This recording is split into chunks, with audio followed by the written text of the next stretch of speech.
নমস্কার, আমি সোমা। আজকে আবারও নিয়ে এসেছি আপনাদের সামনে রোজকারের মতো একটি রান্নার রেসিপি। আজকে বানাবো গাঁটি কচু দিয়ে একটি দুর্দান্ত স্বাদের রেসিপি। সেটি ভাত কিংবা রুটির সাথে খেতে অসাধারণ লাগে। এখানে নিয়েছি আমি 5-6টার মতো গাঁটি কচু।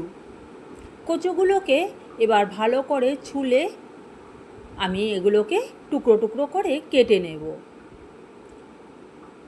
সঙ্গে দেব একটু আলু। কচুগুলোকে দেখুন আমি এইভাবে টুকরো করে কেটে নিয়েছি। আপনারা আপনাদের সাইজ মতো ছোট বড় করে নিতে পারেন। এদিকে একটা পাত্রে আমি জল বসিয়েছি। জলের মধ্যে এই গাঁটি কচুগুলোকে আমি সেদ্ধ করে নেব। সেদ্ধ করার সময় সামান্য পরিমাণ আমি একটু নুন দিয়ে দিয়েছিলাম। কচুগুলোকে সেদ্ধ করে একটা ঝুড়ির মধ্যে জলটা ঝরিয়ে রেখে দিয়েছি। কচুগুলো কিন্তু আমি 50%-এর মতো সেদ্ধ করে নিলাম।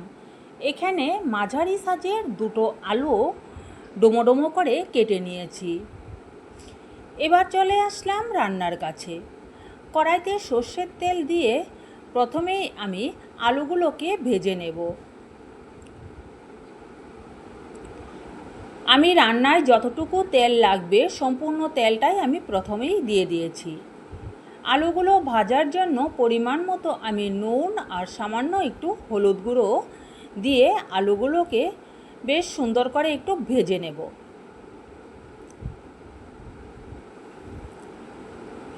এই গাঁটি কচু আর আলু দিয়ে কিন্তু তরকারিটা নিরামিষও রান্না করা যায়, তবে আমি আজকে একটু পেঁয়াজ ব্যবহার করব।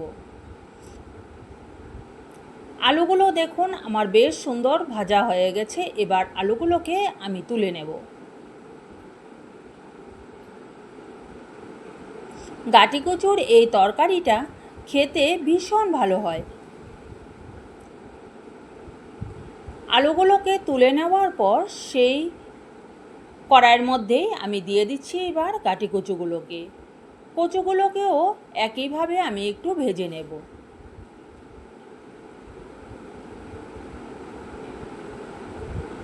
আর গাঁটি কচু কিন্তু গলায় ধরে না, এই কচুটা খেতে ভীষণ ভালো লাগে।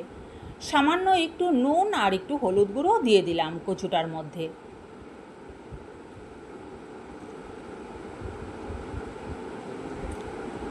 গাঁটি কচুগুলো হালকা ভাজা হয়ে গেছে। এবার আমি সেই কচুগুলোকে তুলে নিচ্ছি। তবে এতক্ষণ যাবৎ যে সকল বন্ধুরা আমার রান্নাটি দেখছেন বা আমার ভিডিওগুলো দেখে থাকেন তাদেরকে জানাই অসংখ্য ধন্যবাদ। সেই তেলের মধ্যেই আমি এবার দিয়ে দিলাম দুটো তেজপাতা আর 1 চামচের থেকে বেশি পরিমাণ আমি দিয়ে দিয়েছি পাঁচফোড়ন। এই রান্নাটায় পাঁচফোড়নের পরিমাণটা একটু বেশি করে দিতে হয়, তবে সেই পাঁচফোড়নের যে একটা সুন্দর গন্ধ সেই তরকারিটার স্বাদ কিন্তু দ্বিগুণ বাড়িয়ে দেয়।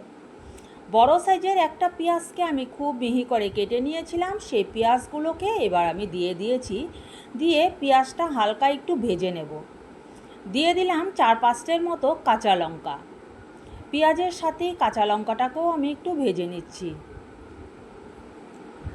এবারে আমি দুটো মাঝারি সাইজের টমেটো খুব ছোট ছোট করে কেটে নিয়েছি। সেই টমেটো কুচিটা দিয়ে দিলাম পেঁয়াজের মধ্যে। এবার টমেটো আর পেঁয়াজটা একটু ভালো করে ভেজে নিচ্ছি, টমেটোটা যতক্ষণ পর্যন্ত গলে না আসবে। কিছুক্ষণ ভাজার পর দেখুন টমেটোটা কিন্তু গলে গেছে। এই অবস্থায় আমি স্বাদ অনুযায়ী দিয়ে দিচ্ছি আবারও নুন আর হলুদ গুঁড়ো। দিয়ে দিলাম 1 চামচ জিরের গুঁড়ো। কালারের জন্য দিয়েছি 1/2 চামচ কাশ্মীরি লঙ্কার গুঁড়ো। এবার সামান্য একটু জল দিয়ে মশলাটাকে বেশ সুন্দর করে একটু কষিয়ে নেব।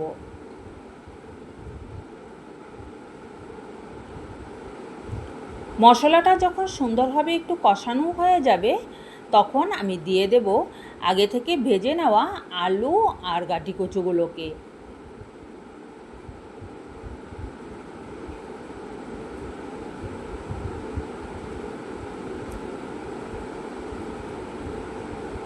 আলু আর গাঁটি কচুগুলোকে দিয়ে মশলার সাথে ভালো করে মিশিয়ে নেব। আর কচুতে কিন্তু জলটা টেনে আসবে। অল্প সময় কষিয়ে নেওয়ার পর আমি এখানে পরিমাণ মতো আরও কিছুটা জল দিয়ে দিচ্ছি, কারণ কচু জলটা টেনে নেবে। দিয়ে দিলাম এখানে আরও কিছুটা জল, দিয়ে এবার এটা ঢাকা দিয়ে আমি 5 থেকে 6 মিনিটের মতো মিডিয়াম আঁচে সেদ্ধ করে নেব।